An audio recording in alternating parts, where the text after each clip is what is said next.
Welcome back to another technical deep dive here in the debug zone. Today we're tackling a big question and breaking it down with insights from other users. Hopefully this clears up some misconceptions and helps you get the answer you need. So buckle up, stay a little curious, and let's jump right in.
And that's a wrap. I hope you found the answer you were looking for.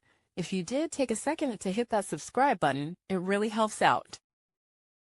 And let me know in the comments which solution worked best for you. See you next time in the debug zone.